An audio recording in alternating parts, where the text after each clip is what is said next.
حضرت مولانا رضا الرحمان صاحب نجوی کا بیان ہونا ہے، وہ آپ ہی کے گاؤں کے اور آپ ہی کے علاقے کے ہیں، آپ ان کے بیان سے مستفید ہو۔ اللہ تعالیٰ ہمیں ان کی باتوں پر عمل کرنے کی توفیق نصیب فرمائے۔ السلام علیکم ورحمۃ اللہ وبرکاتہ۔ الحمد للہ علی نعمته الشاملہ وآلائه الكاملہ محمد المصطفى وعلى آله المجتبى وأصحابه البررة، أما بعد، قال الله عز وجل في كلامه العزيز: أعوذ بالله من الشيطان الرجيم، بسم الله الرحمن الرحيم، قد جاءكم من الله نور وكتاب مبين، صدق الله العظيم۔ وقال النبي صلى الله عليه وسلم: خيركم من تعلم القرآن وعلمه، أو كما قال عليه الصلاة والسلام۔ گرامی قدر مہمانان اعظام، معزز علماء کرام، قابل احترام اساتذہ خوش انجام، عزیز والدین اور مدرسہ انوار الاسلام اسراحہ کے پیارے حفاظ قرآن، آج ہم سب کے لیے نہایت ہی فرحت و انبساط کا موقع ہے کہ اللہ تبارک و تعالی نے ایک قیمتی اور اہم مجلس میں بیٹھنے کی توفیق نصیب فرمائی۔ گرامی قدر سامعین، اس مجلس میں وہ عظیم ہستیاں موجود ہیں جن کے سینوں کو اللہ تعالی نے اپنے کلام پاک کا محافظ اور امین بنایا ہے۔ میں یہاں پر موجود تمام حفاظ کرام کو دل کی گہرائی سے مبارکباد پیش کرتا ہوں، کیونکہ آپ نے ایک عظیم نعمت حاصل کی ہے، ایک بے مثال اور لافانی قرآن مجید کو دل کے اندر اتارا ہے، ایک بھاری ذمہ داری کو آپ نے قبول کیا ہے۔ اس لیے میں آپ کو، آپ کے والدین کو، آپ کے اساتذہ کرام کو دل کی گہرائی سے مبارکباد پیش کرتا ہوں۔ حافظ قرآن بن جانا یہ ایک معمولی اعزاز نہیں، کیونکہ قرآن مقدس کے بارے میں فرمایا گیا کہ قرآن مجید یہ صرف ایک کتاب نہیں، بلکہ قرآن مجید ایک نور ہے، شفا ہے، کامیابی کے لیے ضابطۂ حیات ہے۔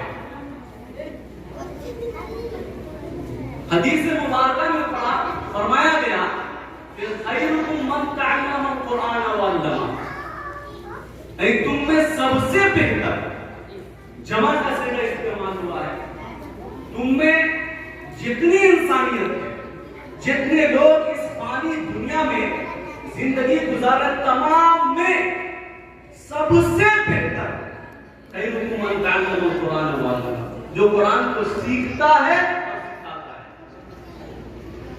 اس لیے آپ کے اساتذہ کرام اور خصوصاً آپ اس دنیا میں بسنے والے تمام انسانوں میں سب سے بہتر ہیں، اور آپ نے اس اعزاز کو آج حاصل کر لیا ہے۔ لیکن میں حفاظ کرام سے گزارش کروں گا کہ آپ نے قرآن مجید حفظ کر لیا، یہ آپ کی آخری منزل نہیں ہے، بلکہ آپ نے منزل کی شروعات کی ہے، آپ کا سفر یہاں سے شروع ہوا ہے۔ اب یہاں سے اٹھنے کے بعد آپ گفتگو کریں، بولیں، چلیں، پھریں، کہیں جائیں، لباس پہنیں، گھر کے اندر بات کریں، اساتذہ سے بات کریں، تو اس کا اندازہ معلوم ہوگا، لگے گا کہ آپ واقعی حافظ ہیں یا نہیں۔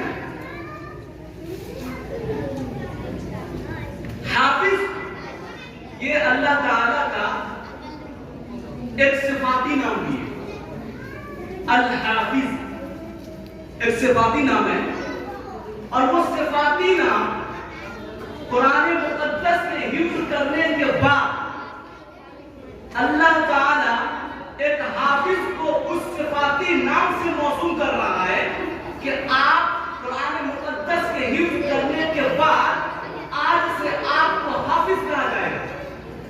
یہ اتنی بڑی ڈگری اللہ تعالیٰ نے آپ کو عنایت فرمائی ہے، تو اس کا مقام بھی بہت اونچا ہو جاتا ہے، اس کا اعزاز بہت بڑا ہو جاتا ہے، لہذا اس ڈگری کا خیال رکھنا بہت ضروری ہے۔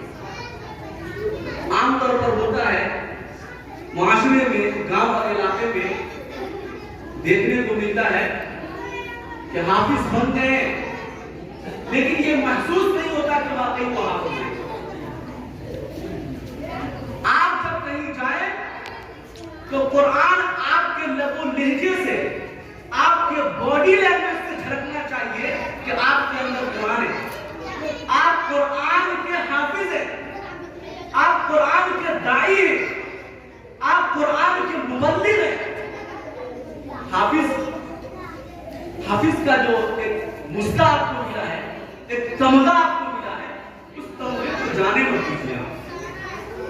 آپ کسی سے بات کریں تو بات کرنے کا سلیقہ الگ ہونا چاہیے، آپ اپنے اساتذہ کے ساتھ کیسے پیش آنا ہے اس کا طریقہ الگ ہونا چاہیے، والدین کے ساتھ کس طرح بولنا ہے اس کا طریقہ الگ ہوگا، معاشرے میں بڑوں کے ساتھ کس طرح پیش آنا ہے اس کا بھی خیال رکھنا ہے، چھوٹوں پر کس طرح پیش آنا ہے اس کو بھی مد نظر رکھنا ہے۔ ایک حافظ کا اتنا بڑا مقام ہے، حافظ کا اتنا بڑا مقام ہے کہ نبی صلی اللہ علیہ وسلم نے فرمایا کہ اہل القرآن اہل اللہ و خاصتہ، اہل القرآن اہل اللہ و خاصتہ، یہ قرآن والے یعنی حافظ قرآن اللہ تعالیٰ کے خاص بن گئے۔ جب حافظ قرآن اللہ تعالیٰ کے خاص بنتے ہیں تو اس کا کام بھی خاص ہونا چاہیے، یہ نہیں آپ کے والدین نے، آپ کے اساتذہ کرام نے کتنی جانفشانی کے ساتھ، کتنی تگ و دو کے ساتھ، کتنے ارمانوں کو سامنے رکھ کر، کتنی مشکلات کو جھیل کر کے آپ کو حافظ بنایا، اور ایک حافظ عام انسان کی طرح زندگی گزارے تو پھر کیسا میسج جائے گا معاشرے میں، سماج میں کیسا میسج جائے گا۔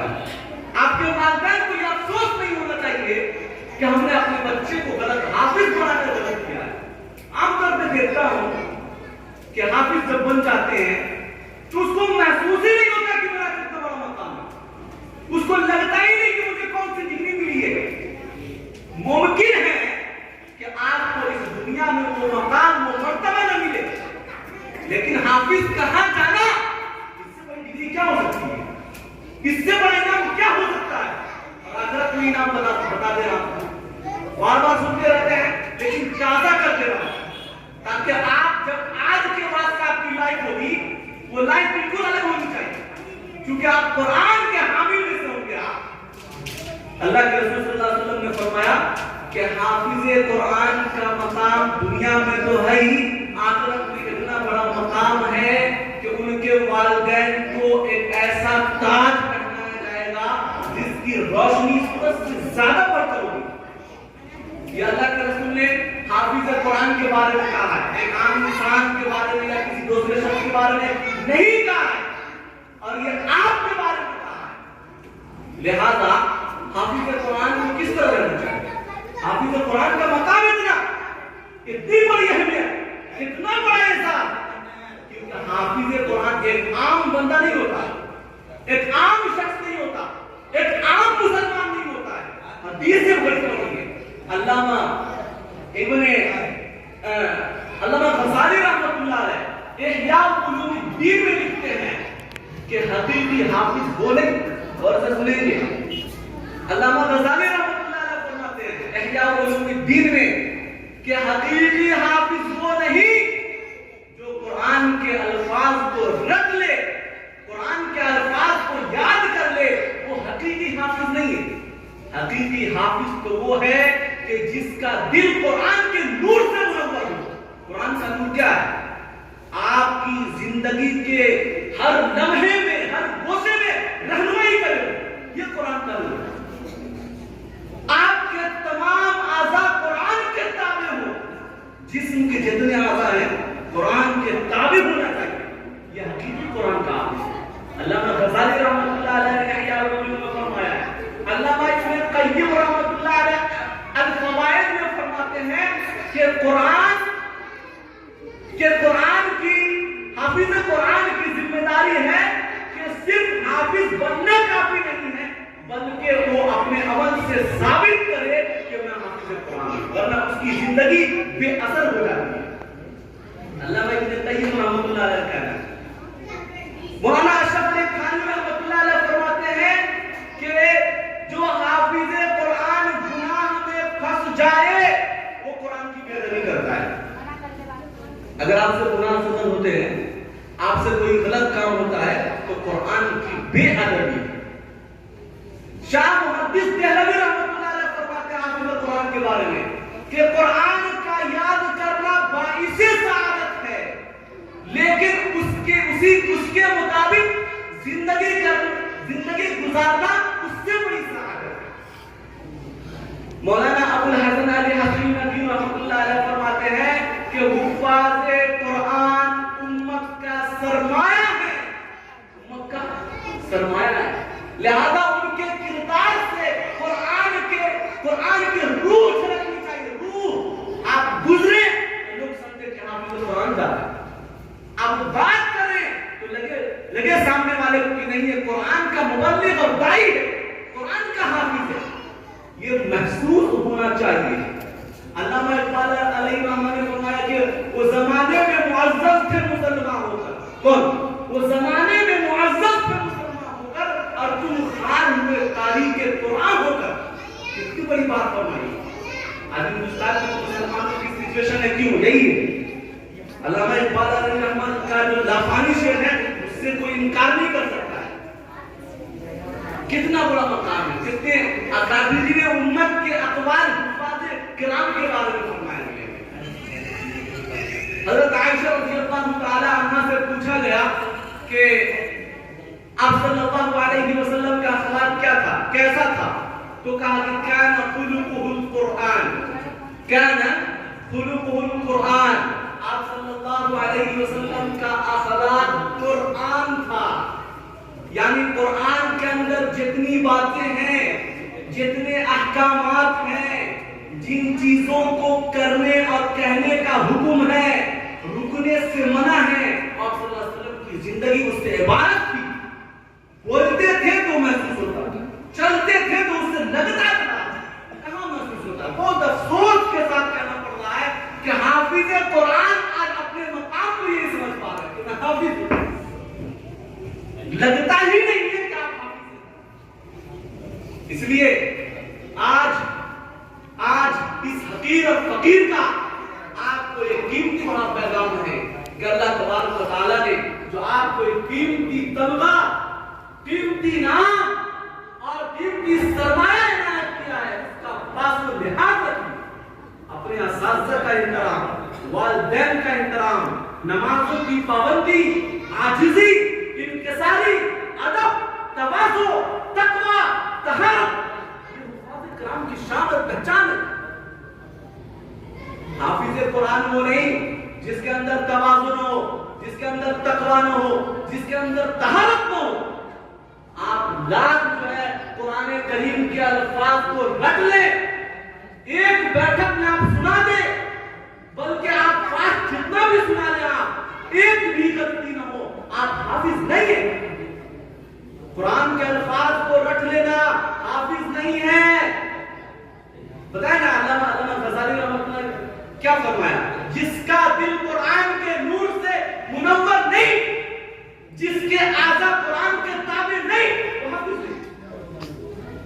لیے آج آپ کو استاد آخری درس دیں گے. امامہ آپ کے سر پر الحمدللہ باندھا ہوا ہے. میں نے کہا کہ ممکن ہو کہ آپ کو آپ کا مقام یہاں نہ ملے لیکن میدان حشر میں ضرور ملے گا. اتنا بڑا احساس میں مانتا ہوں. اس کے الفاظ کو رکھنا، یاد کرنا، دنوں رات تگو دو کرنا یہ آسان کام نہیں. اللہ تعالیٰ ہر شخص کو حافظ نہیں بناتا ہے. اللہ تعالیٰ اسے ہی حافظ بناتا ہے جس سے کام لینا چاہتا ہے، جس کو احسان اور اکرام سے نوازنا چاہتا ہے. لیکن حافظ اگر اپنے مقام کو نہ پہچانے تو کتنی بڑی خسارے اور نقصان کی بات ہے. ایسا کام، ایسے اعمال آپ کی طرف سے صادر نہیں ہونی چاہیے جس کی وجہ سے یہ محسوس ہو کہ یہ مدرسے کا طالب علم ہے، یہ حافظ قرآن ہے. یہ محسوس نہیں ہونا چاہیے. اتنا بڑا احساس ہے. اور ہاں یہاں پر سامعین کرام بھی بہت سارے لوگ بیٹھے ہوئے ہیں. انسان جو ہے گناہوں کا پتلا ہے. اگر کسی حافظ قرآن سے، علماء کرام سے غلطی سرزد ہو جائے تو آپ اس کو تنقید کا نشانہ مت بنائیے. انسان ہے. الانسان مرکب من الخطأ والنسیان. کوئی انسان گناہ سے بچا ہوا نہیں ہے. لہذا آپ کی زبان اور قانون تشریح آپ الفاظ کرام پر نہیں ہونی چاہیے. اس کی اصلاح میں محبت اور ڈولے سے آپ کریے، پیغام پہنچائیے اور محبت کے ساتھ اس سے پیش آئیے. اس کی جو اہمیت ہے، اللہ نے اس کو مقام دیا. ہم کیا مقام دے سکتے ہیں؟ ان کے اساتذہ کیا مقام دے سکتے ہیں؟ ان کے والدین کیا مقام دے سکتے ہیں؟ جس حفاظ کرام کا مقام اللہ نے بنایا ہے کون چھین سکتا ہے؟ کوئی نہیں چھین سکتا ہے. اس لیے علماء کرام نے فرمایا کہ قرآن کریم کے 6 حقوق ہیں، بلکہ 5 حقوق اور بعض علماء کرام نے 7 حقوق کا ذکر کیا ہے. قرآن کریم کے 7 حقوق ہیں. یہاں سے سنیں گے غور سے. اس میں حفاظ کرام بھی شامل ہیں، سامعین بھی شامل ہیں، علماء کرام بھی شامل ہیں. قرآن کریم کے 7 حقوق ہیں. سب سے پہلا حق ہر شخص کے لیے لازم ہے ایمان لانا. قرآن کریم پر ایمان لانا کہ قرآن کریم کتاب اللہ ہے، سچی کتاب ہے. اس کے اندر جتنے احکامات بیان کیے گئے ہیں اس میں کوئی شک نہیں. سب سے پہلا کام قرآن کریم پر ایمان لانا. الحمدللہ ہم سب لوگوں کا قرآن مجید پر ایمان لانا بالکل یقینی. نمبر 2 یاد کر لیجئے، ذہن میں بٹھا لیجئے، قرآن کریم کا دوسرا حق ہے تلاوت کرنا. تلاوت کیسے؟ تجوید کے ساتھ، رعایت کے ساتھ. جس طرح پڑھنے کا حق ہے اس طرح پڑھا جائے. مولانا مجھے تو نہیں آتا، کوشش کیجیے. انسان کو کوئی چیز نہیں آتا ہے تو اسے سیکھنے کی کوشش کرتا ہے اور سیکھنے کے بعد اس کو وہ چیز مل جاتی ہے. عربی کا محاورہ ہے من جد وجد. جو محنت کرے گا وہ پائے گا. محنت کرنے والے ہی کو ملتا ہے، جو محنت نہ کرے اسے وہ چیز نہیں ملتی ہے. تو قرآن کریم کا دوسرا حق کیا ہے؟ تلاوت کرنا. تیسرا حق ہے قرآن کریم کا ہر شخص پر لازم ہے قرآن کریم کو سمجھنا اور فکر کرنا. یعنی ہم نے تو پڑھ لیا، قرآن ہم پڑھ رہے ہیں، لیکن قرآن ہم سے کیا کہہ رہا ہے، قرآن کے اندر کیا پیغام ہے، اس آیت سے کیا مطلب ہوتا ہے، اس کے معنی اور مفاہیم کیا ہیں، اس کو سمجھنا ہر شخص کے لیے، ہر فرد بشر کے لیے لازم اور ضروری. اگر آپ میں سے کوئی یہ شکایت کرتے مولانا مجھے اردو نہیں آتی، عربی نہیں آتی ہے، تو مفسرین نے، رائٹرز نے ہندی زبان میں، مادری زبان میں، ہر زبان میں تفسیریں لکھ دی ہیں، ہر زبان میں سمجھانے کی کوشش کرتی ہے. لہذا یہ شکوہ اور شکایت کہ مجھے عربی نہیں آتی ہے، ہندی میں قرآن، انگلش میں قرآن، بنگلہ میں قرآن، ہر زبان میں قرآن ہے. معنی بھی، تفسیر بھی، تشریح بھی، شان نزول بھی، وضاحت بھی، تمام احکامات موجود ہیں. لہذا کسی کی طرف سے یہ شکایت نہیں ہونی چاہیے. تیسرا ہم کیا ہے؟ قرآن کریم کو سمجھنا غور و فکر کے ساتھ.